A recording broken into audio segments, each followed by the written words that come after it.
Wow. 54 years ago, I didn't know Lauren, but that's not what I'm going to talk about.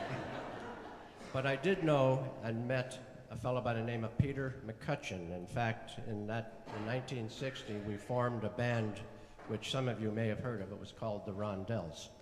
And Peter's here today because he wrote half the music in the show that you're seeing. The CD of Lauren's, Peter wrote the whole CD except for one piece, which he's going to tell you about right now. Please welcome Peter McCutcheon.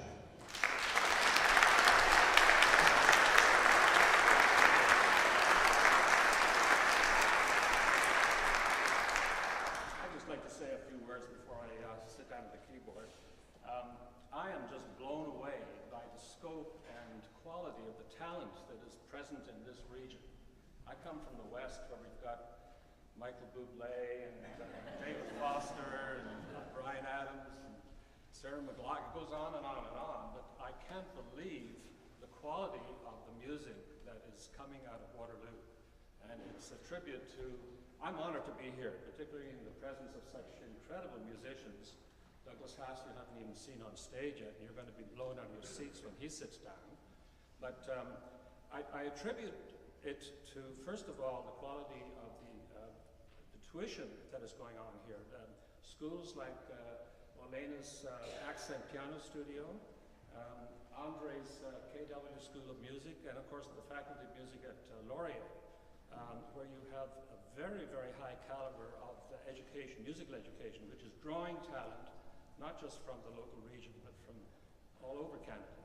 And I have a hunch that Kitchener-Waterloo is the next stable of musical talent that Canada will be exporting on the world scene. So I really congratulate you and on your fortunes to be in Kitchener-Waterloo. I think it's going to be a major center for Canadian music in the future.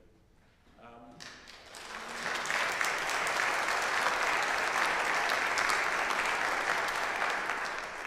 also want to thank Lauren, who is my sweetheart. I have fallen in love with this lady. She was introduced to me about a year ago by Dennis, as he mentioned, and she has done me the great honor of producing this debut album, which is all my work, but Lauren makes me look better than I ever imagined I could sound. She's playing on the piano, and I love her voice, and it's maturing every time I hear her sing.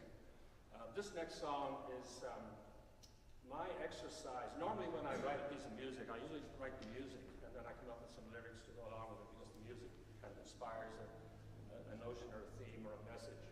And I thought it'd be interesting to try the opposite. So I chose the poem by William Butler Yeats, which many of you are probably familiar with. It's one of Ireland's most beloved poems, The Lake Isle of Innisfree, and decided what would it sound like if I set it to music. So this is